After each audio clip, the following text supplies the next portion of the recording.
Riverside Healthcare puts the health and wellness information you need well within reach. Hello, listeners, and thanks for tuning in to the Well Within Reach podcast brought to you by Riverside Healthcare.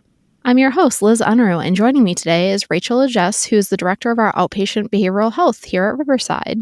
And today we're going to be talking about the mental health support services that we have beyond the hospital walls. But now a quick message about MyChart. Healthcare can be confusing, but thanks to your My Riverside MyChart, you can easily manage not only your care, but your family's as well. With a single click, your My Riverside MyChart lets you stay well connected to the same information your provider sees. You can view your health history, get test results, request prescription refills, pay your bill, or make an appointment. Manage your care from anywhere, your laptop, phone, or tablet. Learn more and enroll today at riversidemychart.org. And we're back. Thanks for joining us today, Rachel. Thanks for having me, Liz. So before we get into the topic that we have today, would you be able to tell us a little bit about yourself? I know this is not your first time on our podcast, but just as a reminder for listeners. Sure. So I am the director for Outpatient Behavioral Health with Riverside. I'm also a licensed clinical social worker and have been in the field for approximately 20 years. Yeah, so you have a lot of experience in the realm of outpatient services that we have here. Yes. Great. So to start off, can you just give us like a broad overview about what outpatient behavioral health is and how it's different from inpatient care? Sure. So outpatient behavioral health is the partial hospitalization and intensive outpatient program. So the biggest difference between those two services has to do with a client's treatment needs. It drives how many treatment hours that client needs a week in services. When they're engaged in treatment, it is all group therapy services facilitated by a master's licensed clinician. And then they also will see one of the Riverside psychiatrists on a weekly basis as well. So in inpatient stay, the client does not go home for the day, obviously. They would stay at the hospital, which is very different from outpatient. So a client may be in treatment 5 hours a day, but then they go home and return to services when they're scheduled for services next. Okay. Yeah, that's definitely the very big difference. You either go home or you're inpatient and you're staying overnight. So Riverside offers a few different types of specialized outpatient programming. Can you talk about those and how they're tailored to meet some of those diverse needs of our community? Absolutely. So Riverside has 2 behavioral health school liaisons. These ladies are also licensed clinicians. They provide services directly into 9 of our local school districts. So individual and group therapy. They've also provided training for educators as well as parents, just based on the school's need. Yeah, that's a really cool program and kind of gets the name out there and it shows them some of those coping skills or things that they could need in the school setting. So can you walk us through what someone might expect when they enter one of the outpatient programs that we have for the first time? Absolutely. So we have primary clinicians. Our outpatient program is called Pathways. So a Pathways clinician would meet with the client on their first day. We'll discuss services, go over consents, and then work with the client on assessing what their treatment needs are. So what current mental health symptoms are they experiencing and assessing for the impact that that's having on their daily functioning. Okay, so they've decided if they want to come to services, that's how they would enter it. But what types of individuals or situations might make somebody a good fit for our Pathways program? Sure. So anybody who's struggling with mental health symptoms that are impacting their daily functioning. So whether that's work, school, it's having an impact on their sleep.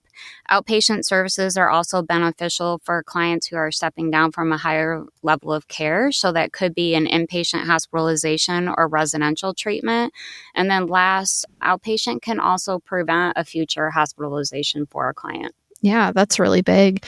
We talked about like what they might expect when they enter and why they might be a good fit, but how do you determine which type of program, the IOP or the PHP, is good for a client? So it depends on the client's acuity of symptoms, as well as our groups are divided with different ages. So obviously, if you're a child, you wouldn't be in adult programming. And then also based on some treatment needs. So in our adult programming, we also offer dual.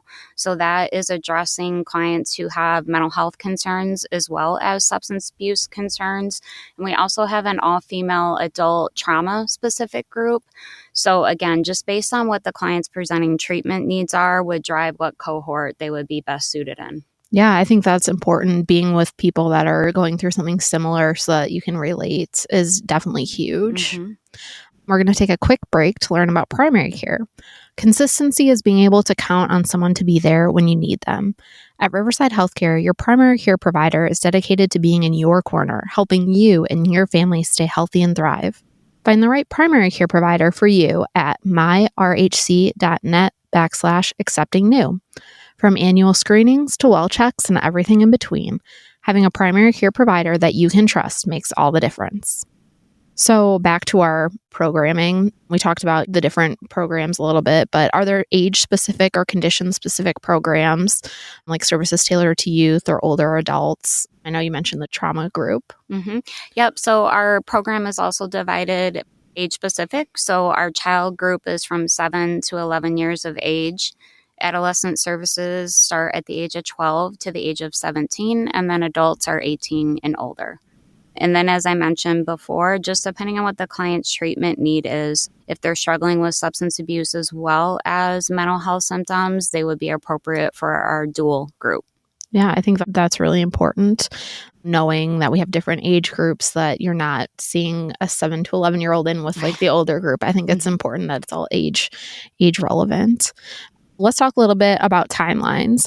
How long do the outpatient programs typically last? Is there like a progression through the program? Sure. So an average length of stay in outpatient is typically 3 to 4 weeks. Now that can change based upon the client's engagement in treatment as well as their treatment needs when they first start services.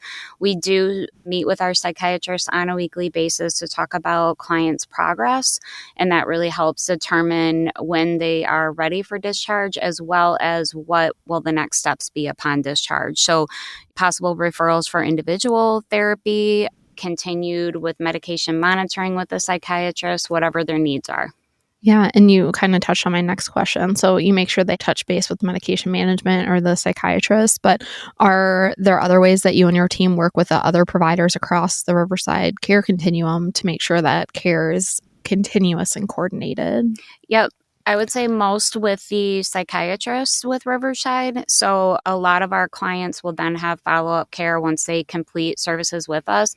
That's not to say that everyone has to be on medication to receive outpatient services. It's something that we offer and evaluate for. And so if they are started on medication that's beneficial, they will have follow-up with one of our Riverside psychiatrists. I think that's great that there's that continuation of care and that continuity to make sure that we're not just dropping off, because mental health is one of those things that's just an ongoing struggle for a lot of people. Mm-hmm. If someone we know is struggling or know someone that could use this type of support, what's the referral process look like? Do they have to go to a primary care first, or can they self-refer? So clients can actually self-refer to our program. You can reach out to Pathways directly at 815-936-7373, and a team member will talk about services with that person, screen for appropriateness, and then work to get them scheduled.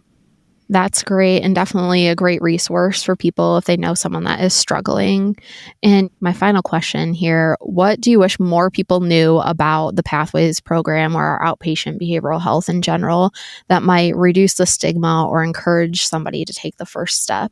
Knowing that you're not alone, that your mental health is just as much as a priority as your physical well-being is, and that we have a great staff team that's here and available to help.